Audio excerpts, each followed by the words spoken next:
The Duet Night Abyss beta has officially started, so I wanted to take some time to quickly share my first impressions. So far, the performance of the game has been really good. I haven't run into any crazy bugs, glitches, or any other problems.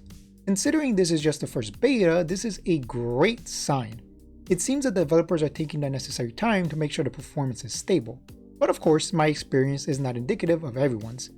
This test is on PC and my new recently purchased PC is pretty decent. It's possible less powerful PCs will run into more problems. Visually, Night Abyss is decent. From a raw visual fidelity standpoint, it's adequate. Certainly won't be blowing anybody's mind, but Night Abyss is being developed by a smaller studio, so it's fine. However, I will say that the artistic direction is strong. Characters have very intricate designs with many small details.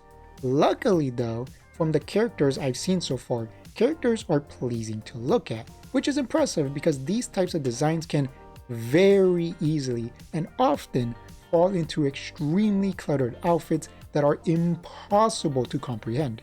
Bernie looks dope, Little Miss Piggy is adorably fancy, Octodamon is preciously vicious, and Madam Jellyfish is gorgeous. Also, I like her. She smacks people with her shovel.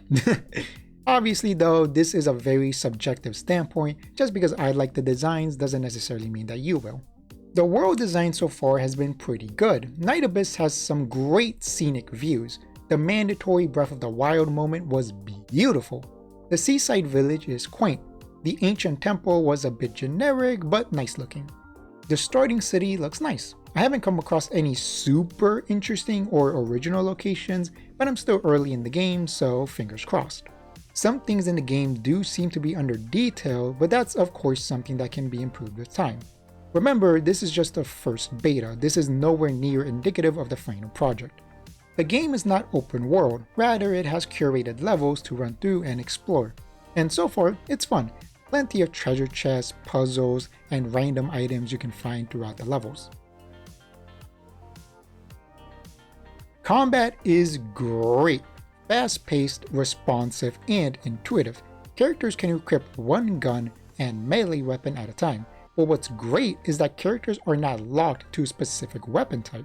Sword, spear, shotgun, grenade launcher, use whatever you want. Each weapon plays differently, which I appreciate. Assault rifles will rain lead death upon thy enemies. Bows can tickle them with a rapid fire, or you can hold it down for a powerful charge shot. The obligatory katanas have slow but powerful multi-slashes, while spears will barrage enemies with constant pressure. And of course, characters have their own personal skills as well. Hard Hat Girl smacks enemies with her shovel. Little Miss runs people over with her pig. Bernie spins to win. Octodamon summons tentacles from hell. There are 6 elements that a character can belong to: Hydro, Pyro, Electro, Animo, Luminous, and Umbra. Something really interesting is the Demon Wedges. These are special equipables you can add to your character and weapons, and they can dramatically change the way your character plays. Some Demon Wedges are simple stat increases, 4% extra HP, 10% increased chance to crit, things like that. But then you have the really interesting ones. For example, I have one that activates a small animal explosion when I bullet jump. I love this system. There is so much potential, but I want to make a more in-depth video talking about this, so I'll leave it at that for now. Movement is pretty good. You can jump, dodge, slide, and if you jump while sliding, you will launch yourself like a torpedo. However, for some bizarre reason, you cannot run. I plan on asking for a run option as part of my feedback, and hopefully the developers listen. In order to quickly get around, you just have to constantly bullet jump, which is fine in and of itself, but I'd rather just be able to run, So far, the story has been pretty good. A healthy balance of world building, character building, and epic set pieces. There's plenty of mysteries and motivation to keep the player interested. Music so far is great. I already have some personal favorites.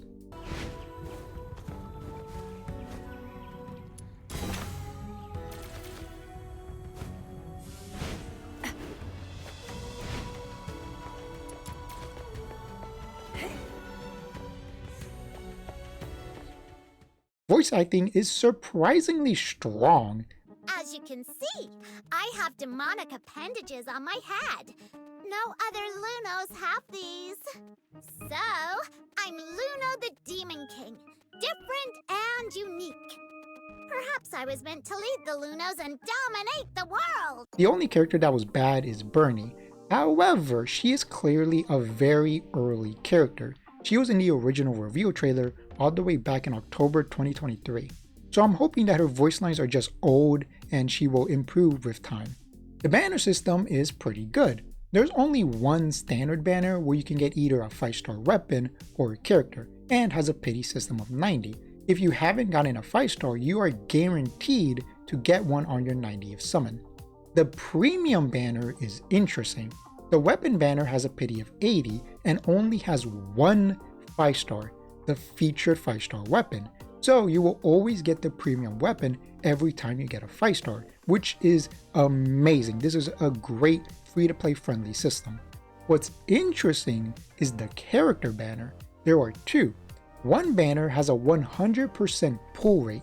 When you get a 5-star, it is guaranteed to be the featured character, with a pity system of 90 summons. However, after you get your first 5-star, this banner will disappear.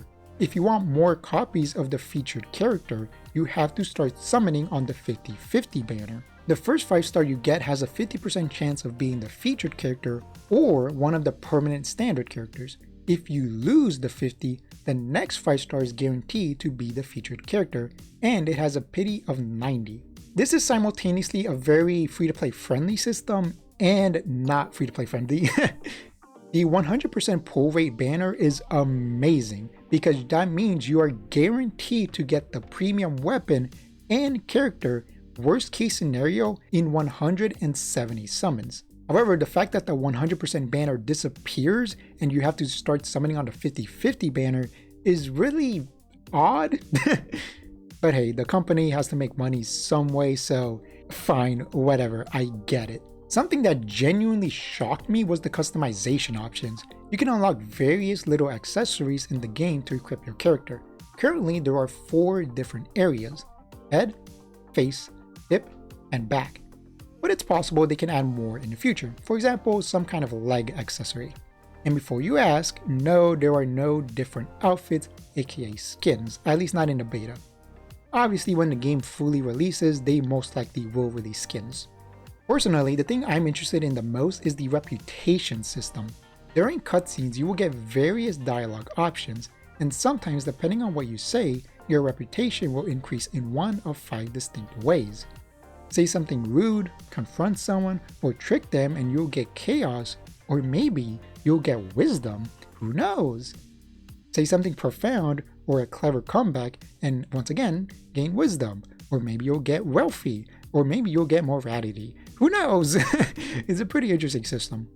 Supposedly, the game will take into account the player's reputation, but I'm not far enough into the game to see how true that is. But I'm really hopeful, excited, and interested in this system. All I know for now is that you can buy things in a specific shop based on your reputation, level materials, summon currency, and surprisingly, emotes. And so far, those are all of my thoughts on Duet Night Abyss. Personally, I've been having a blast with the game. Like I said, the combat is extremely fun, and I do plan on making a more in-depth analysis of the combat once the beta has ended on February 28th during my big review of the game, which I do plan on making.